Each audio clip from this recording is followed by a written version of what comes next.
Airbnb or long-term lease, ano bang mas maganda for rental business? Actually guys, if you're leaning towards Airbnb, this is a type of rental business na day-to-day siya nirerentahan. Wala ka actually assurance na everyday meron kang tenant.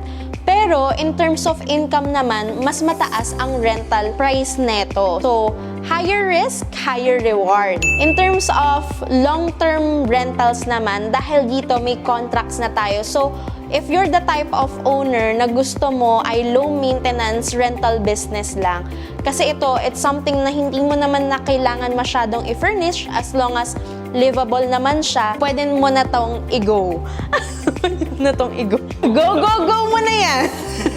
So, sa long-term lease, at least dito, you have that peace of mind na alam mong may tenant ka at regular na pumapasok na income sa'yo.